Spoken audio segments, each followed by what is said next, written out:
Come, let us explore the 22nd passage of the Great Garuda in Flight, a Dzogchen classic.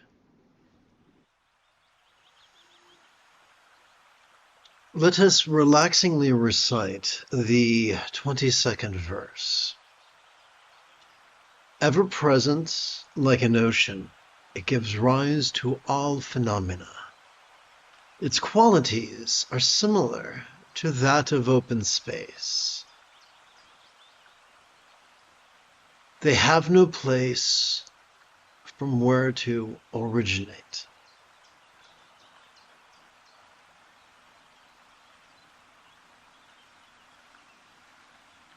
So, behold this mysterious pronoun, it.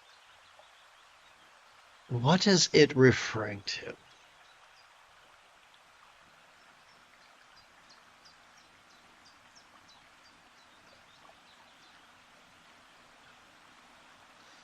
A hint might lie in the following verse. Suddenly, the essence of enlightenment manifests as the supreme contemplation. Its appearance is similar to that of a great ocean. It is as its non-conceptual state is as wide as infinite space. So the it here refers to mind.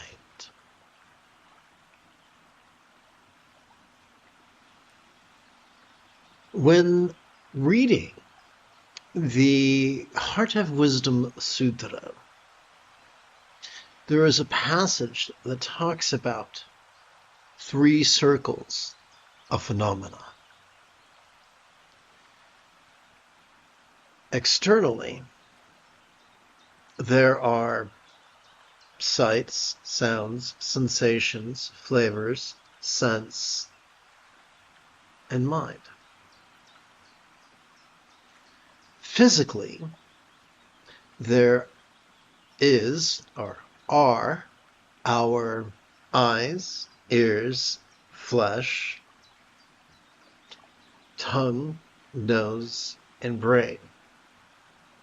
And mentally, there is the capacity to perceive sights, perceive sounds, perceive sensations, perceive flavors, perceive scents, as well as notice emotions, intentions, thoughts, memories, and imaginings. So we call that the 3 circles: the objects, the organs of perception, and the mind that perceives through them. Kind of like watching those old watching reruns of Sherlock, where we got to see Cumberbatch, I forgot his first name. Got to see Cumberbatch, gaze through a magnifying glass once or twice. And so, mind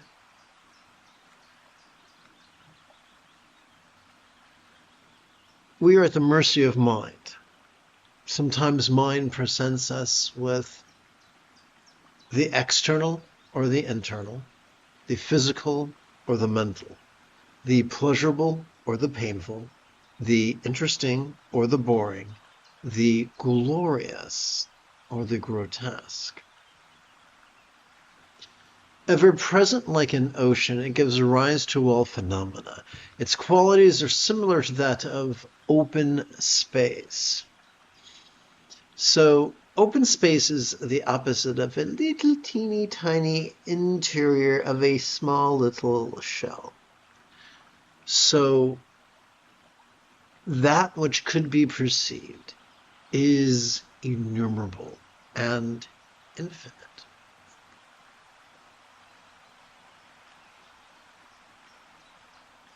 And yes, if we are a fan of contemporary astrophysics, we could trace everything back to a singularity, a quantum singularity that gave birth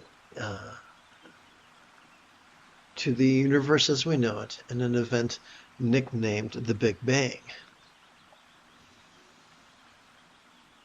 But there are many cosmologists who feel that that was not an absolute beginning of all things everywhere. There's simply the beginning of this universe as we know it, and it seems to have an infinite regression.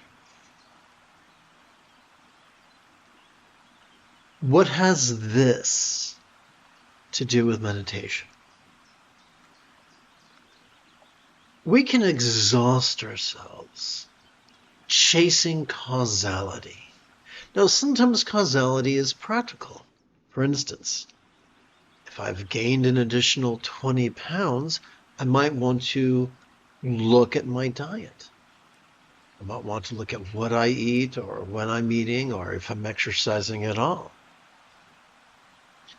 But when it comes to looking at our stressors, at our visual stressors, our auditory stressors, our kinesthetic stressors, our gustatory stressors, our gustatory stressors, our olfactory stressors, our emotional stressors, intentional stressors, cognitive stressors, our mnemonic stressors, and our phantasmagoric stressors. We can exhaust ourselves assuming that everything that befalls us is our fault, or that nothing is our fault.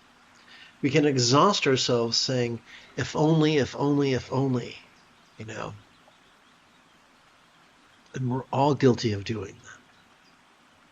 And that's the beauty of meditation. Because as we breathe in, vulnerably, passively, we can notice whatever pleasure or pain, interest or boredom befalls us.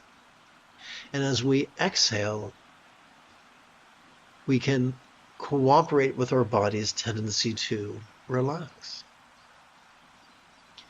The more we do that, the more our choices, utterances, and deeds could flow from love's centered spontaneity, which should not be confused with scattered spontaneity. Guided by love's centered spontaneity, we will make better and better decisions. Or, in other words, our life will get better and better. Or we might get hit by a truck, or someone might throw a bomb in our country, deserved or undeserved. We do not meditate transactionally. We do not confuse meditation with manifesting. Manifesting uses various and sundry techniques to shove that which we do not want and to reach for that which we do. Meditation simply makes peace with the present moment, whether it is interesting, boring, glorious, or grotesque. Those who have mastered authentic meditation are more peaceful, more loving, more happy, and more fulfilled. That sounds good to me. How about you?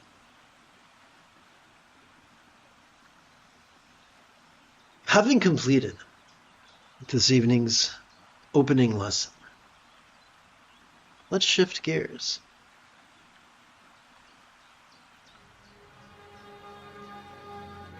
It is General Leia Organa's Saturday evening. Come, let us meditate like a Jedi. After approximately 30 seconds of housekeeping, this is the Dzogchen Semde Lama Jigme Gyatso of the Buddha Joy Meditation School. For more than 30 years, I have harnessed my autistic special interests as well as my ADHD hyperfocus to spend about 8 hours a day, almost every day, studying, practicing, mastering, and reverse engineering the teachings and techniques of each school of meditation so that I could become your personal, nerdy, neurodivergent guide to nirvana. Welcome, my friends, to Meditate Like a Jedi, which is made possible due to the generosity of viewers just like you. For the remainder of this evening's live stream,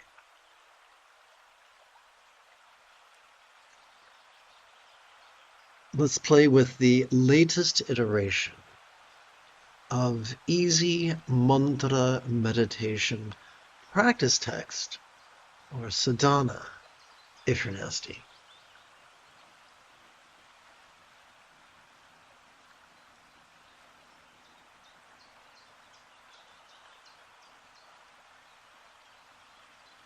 So, the great Buddhist reformer, Vajra, like the Buddha before him, and like Lao Tzu before him, were not fans of ritualism at all. But there are some techniques that are occasionally fun to play with, and I thought we'd play with some of them this evening. Let us embrace our loving nature by wishing for universal enlightenment. Please chant with me. In our compassion may we long to free all beings, choices, utterances, and deeds from the tyranny of the survival impulses of hating, craving, and clinging, metaphorically known as the three mental poisons. In our pragmatism, let me make sure this is fitting, okay? In our pragmatism, may all liberation of all others be fueled by our reliance upon the Buddhas. Example, instructions, and students described by the metaphor of the three wish-fulfilling jewels. So let's take these 4 pages that we just chanted and condense them down into something remarkably concise. May we free all through the 3 jewels. May we free all through the 3 jewels.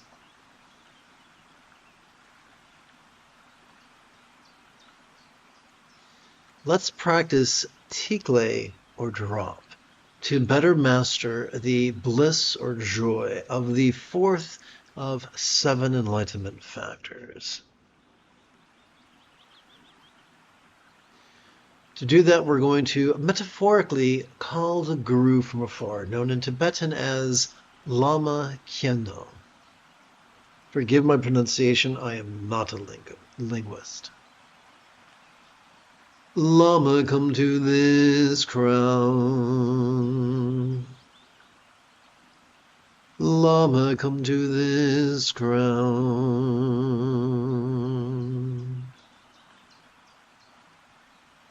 Let's practice treksho, or slice through, to better master the mindfulness and meditation of the 7th and 8th folds of the Buddha's Eightfold Path.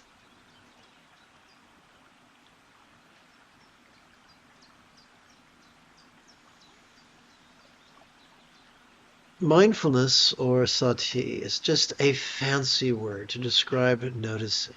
Every time we inhale, the sympathetic aspect of our autonomic nervous system, ensconced within the middle third of our spinal cord, has evolved to vulnerably, passively, viscerally, randomly, and fleetingly notice mind's antics of perception, emotion, intention, cognition, recollection, and imagination. Meditation, also known in Sanskrit as samadhi, describes the process whereby every time we exhale, our parasympathetic nervous system which is divided between the lower third and the upper third of that same spinal cord, has evolved to support the physical relaxation that supports the mental release of that which we noticed during our previous inhalation to such a degree that fleetingly it feels less stressful, less permanent, and even less defining. With each inhalation, with each breath, we have a choice.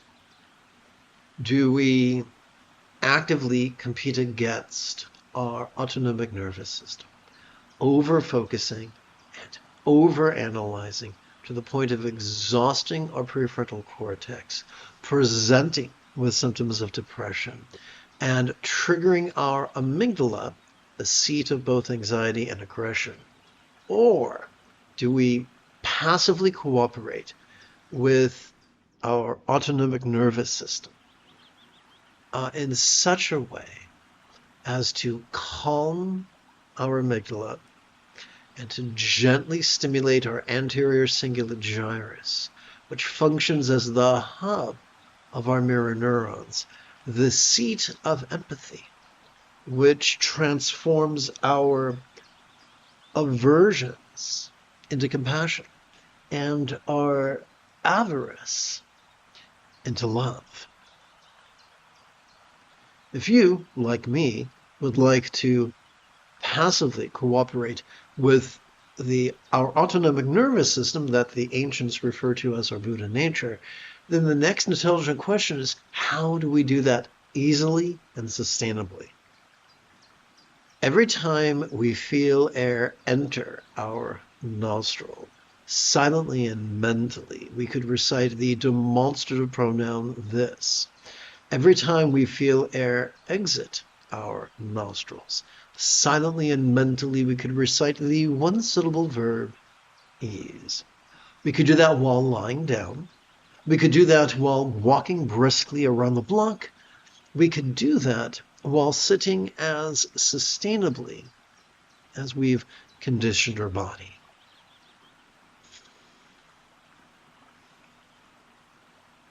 Let's practice together right now.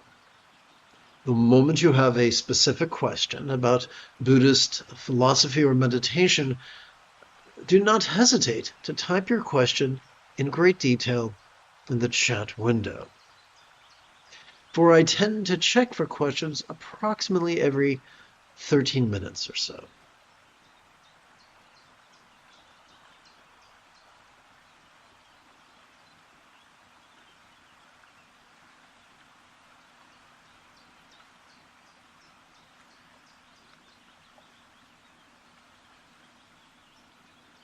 Excuse me.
wherever there are people who only think literally and only teach from a literal point of view, there's going to be a lot of confusion. For instance, take the teaching of no self. If taken literally, it's quite befuddling. But if taken figuratively, it makes perfect sense. As we relax into our exhalation, whatever we noticed during our previous inhalation simply feels less defining.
Let's practice tikle or drop to better master the bliss or joy of the fourth of 7 enlightenment factors.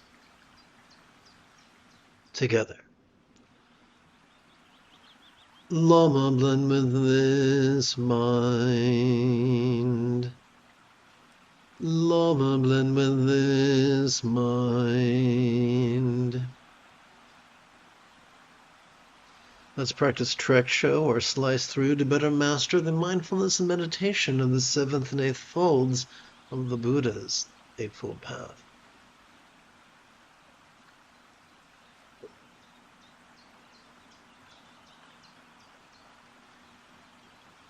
Every time we feel our chest swell with breath, let's silently and mentally recite the demonstrative pronoun this. Every time we feel our chest sink, let us silently and mentally recite the one-syllable verb ease. That is the most sustainable way to watch the antics of mind and then relax into its non-graspable nature. Oh boy.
Let's chant Tokal's leap over kind similes to better master the loving kindness integral to the second through fifth folds of the Buddha's Eightfold Path.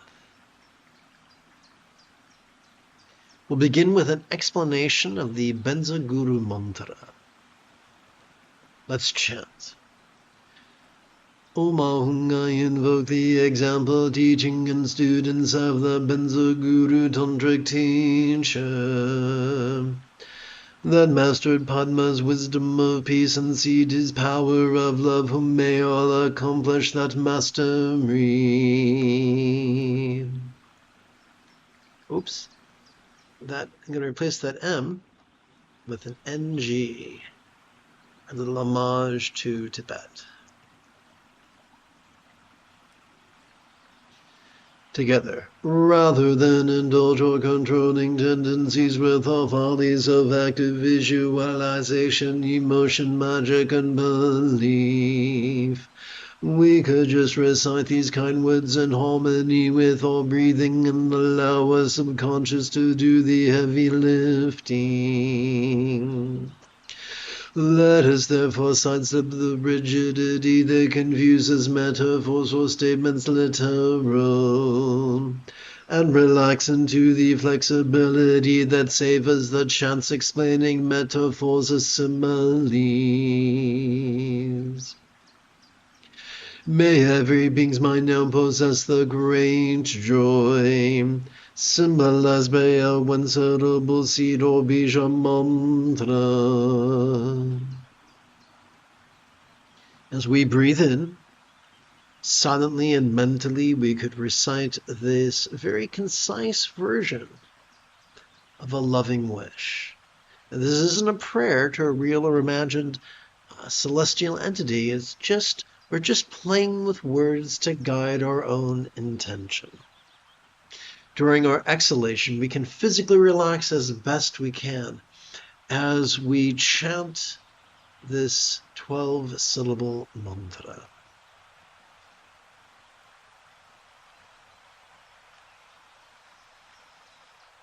Om Ahung Benzo Guru Me Maziri Hum, Om Ahung Benzo Guru Me Maziri Hum. Om Ahung Benzo Guru Me Maziri Hum, Om Ahung Benzo Guru Me Maziri Hum.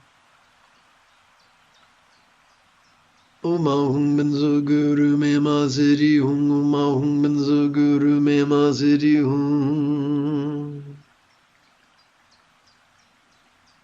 Om Ahung Benzo Guru Me Maziri Hum, Om Ahung Benzo Guru Me Maziri Hum.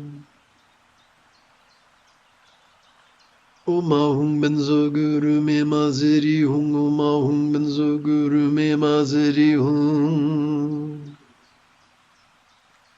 Om Ahung Benzo Guru Me Maziri Hum, Om Ahung Benzo Guru Me Maziri Hum. Om Ahung Benzo Guru Me Maziri Hum, Om Ahung Benzo Guru Me Maziri Hum. Om Ahung Benzo Guru Me Maziri Hum, Om Ahung Benzo Guru Me Maziri Hum. Om Ahung Benzo Guru Me Maziri Hum, Om Ahung Benzo Guru Me Maziri Hum. Om Ahung Benzo Guru Me Maziri Hum, Om Ahung Benzo Guru Me Maziri Hum. Om Ahung Benzo Guru Me Maziri Hum, Om Ahung Benzo Guru Me Maziri Hum. Om Ahung Benzo Guru Me Maziri Hum, Om Ahung Benzo Guru Me Maziri Hum.